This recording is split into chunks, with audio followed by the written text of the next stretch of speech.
Assalamualaikum warahmatullahi wabarakatuh. Waalaikumsalam warahmatullahi wabarakatuh. Waalaikumsalam. Perkenalkan, nama saya Hindra dari kelompok 6. Adapun anggota kelompok 6 yang lain ada Crescentia Semi Brikon, ada Wafik Asisa Ali, ada Hairawati, dan juga Tri Ai Aprilia. Kami dari kelompok 6 akan membahas mengenai penelitian R&D. Materi yang pertama ada pengertian penelitian R&D. Akan dibacakan oleh Saudari Crescentia Semi Brikon.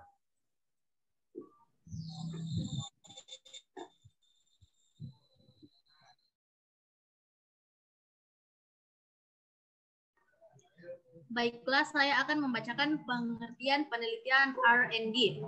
Yang pertama, menurut Sugiono 2009, adalah metode penelitian yang digunakan untuk menghasilkan produk tertentu dan menguji keefektifan produk tersebut. Yang kedua, menurut Sujadi, untuk mengembangkan suatu produk baru untuk menyempurnakan produk yang sudah ada yang bisa dipertanggungjawabkan.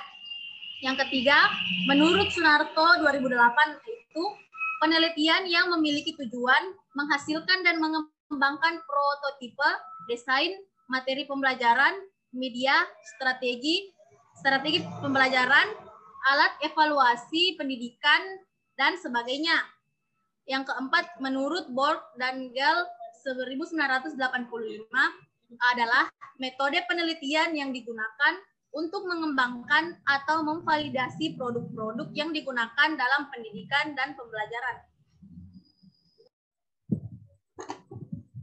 Materi kedua yaitu adalah tujuan penelitian R&D, akan dibacakan oleh Saudari Tri Ai Aprilia. Baik, saya akan membacakan mengenai tujuan dari penelitian R&D. Menurut Akar 1999, tujuan penelitian pengembangan khusus dalam bidang pendidikan dibedakan berdasarkan aspek pengembangan, yakni bagian kurikulum, teknologi dan media, pelajaran dan instruksi, dan pendidikan guru dan didaktis. Berikut penjelasannya. Kurikulum merupakan tujuannya adalah menginformasikan proses pengambilan keputusan sepanjang pengembangan suatu produk atau program. Yang kedua, pelajaran dan instruksi. Tujuannya adalah untuk pengembangan dalam perancangan lingkungan pembelajaran, perumusan kurikulum, dan penafsiran keberhasilan dari pengamatan dan pembelajaran, serta secara serempak mengusahakan untuk berperan untuk pemahaman fundamental ilmiah. Yang ketiga yaitu teknologi dan media.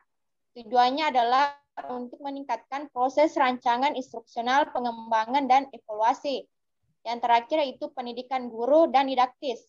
Tujuannya adalah untuk memberikan kontribusi pembelajaran, keprofesionalan para guru, dan atau menyempurnakan perubahan dalam suatu pengaturan spesifik bidang pendidikan.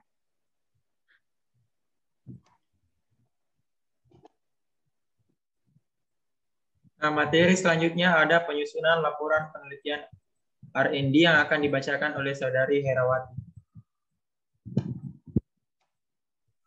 Baik, terima kasih atas kesempatannya. Nah, di sini saya akan langsung menjelaskan tentang susunan laporannya. Yang pertama itu bab 1 di pendahuluan. Nah, di sini tersusun dari A, latar belakang masalah, B, rumusan masalah, C, tujuan penelitian, D, manfaat hasil penelitian. Nah, kemudian di bab 2 landasan teori. Yang pertama itu A, deskripsi teori, B, kerangka berpikir, C, produk yang akan dihasilkan. Bab ketiga itu metode penelitian. A, metode penelitian, B, desain dan prosedur penelitian, C, populasi dan sampel, D, instrumen penelitian, E, analisis data, dan jadwal kegiatan penelitian, perincian biaya penelitian, daftar pustaka, dan lampiran biodata. Nah, berikut ini akan dijelaskan unsur-unsur yang terdapat pada setiap poin laporan. Nah, di bab 1 itu di pendahuluan, pada bagian ini dijelaskan potensi produk, apa yang akan diteliti, dan kemungkinan masalah yang akan timbul jika potensi tersebut tidak dikembangkan. Setelah menguraikan latar belakang masalah, kemudian perumusan masalah dibuat telah mengumpulkan informasi dan dirumuskan dalam bentuk kalimat tanya. Rumusan masalah mencangkup pertanyaan tentang kondisi yang menuntut dikembangkannya suatu serta produk yang ingin dihasilkan. Nah, di bab 2 kemudian landasan teori. Deskripsi teori berisikan uraian tentang konsep dan teori yang digunakan sebagai landasan dalam pengembangan produk, terutama berkaitan dengan spesifikasi produk yang akan dikembangkan. Dalam bab ini dikemukakan juga mengenai kerangka berpikir yang menggambarkan alur kerja dari penelitian yang akan dilakukan. Kerangka berpikir dikemukakan dengan maksud untuk menyusun reka pemecahan masalah melalui pengembangan produk yang akan dihasilkan. Nah, selanjutnya dijelaskan mengenai desain produk yang ingin dihasilkan dan spesifikasi awal produk tersebut. Produk yang dihasilkan bisa berbentuk software maupun hardware. Dan bab ketiga, metode penelitian. Pada bagian ini dijelaskan metode yang digunakan, desain dan langkah-langkah penelitian dan pengembangan yang dilakukan. Seperti studi pendahuluan, pengembangan produk, pengujian produk, dan diseminasi. Dalam studi pendahuluan dijelaskan sebuah kegiatan yang dilakukan untuk mendapatkan landasan teoritis dan landasan empirik pengembangan produk. Desain pengembangan produk dijelaskan dengan mengemukakan langkah-langkah pengembangan produk awal. Kemudian proses uji coba yang dilakukan untuk menyempurnakan suatu produk. Dari proses tersebut dirangkaikan, diperoleh produk yang sudah disempurnakan. Nah, tahap selanjutnya itu dijelaskan proses penguji untuk mengetahui efektivitas produk dalam pemecahan masalah.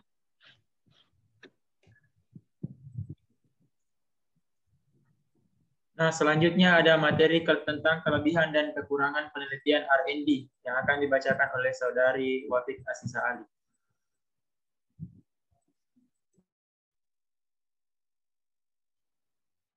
Nah, saya akan membacakan kelebihan dan kekurangan penelitian R&D. Ya. Kelebihan penelitian R&D yaitu yang pertama, pendekatan R&D mampu menghasilkan suatu produk atau model yang memiliki nilai validasi tinggi karena produk tersebut dihasilkan melalui serangkaian uji coba di lapangan dan divalidasi oleh ahli. Yang kedua, pendekatan R&D merupakan penghubung antara penelitian yang bersifat teoritis dengan penelitian yang bersifat praktis. Yang ketiga, metode mulai dari metode deskriptif, evaluatif, dan eksperimen. 4. Mendorong proses inovasi produk atau model yang tiada henti, sehingga diharapkan akan selalu ditemukan produk atau model yang selalu aktual dengan tuntutan kekinian. Dan yang terakhir, kelebihannya yaitu mampu mengatasi kebutuhan nyata dan mendesak. Melalui pengembangan solusi di atas, suatu masalah sembari menghasilkan pengetahuan yang bisa digunakan di masa mendatang.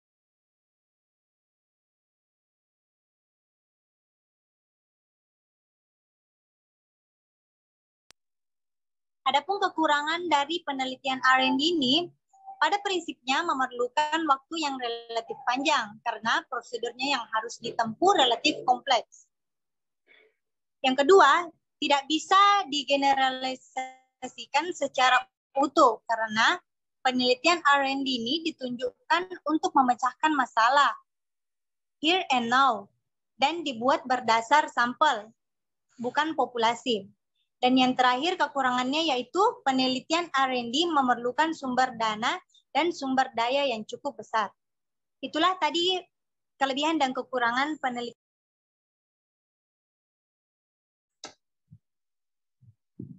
Itulah tadi presentasi dari kelompok 6 mengenai penelitian R&D. Lebih dan kurangnya mohon dimaafkan. Wassalamualaikum warahmatullahi wabarakatuh. Waalaikumsalam warahmatullahi wabarakatuh.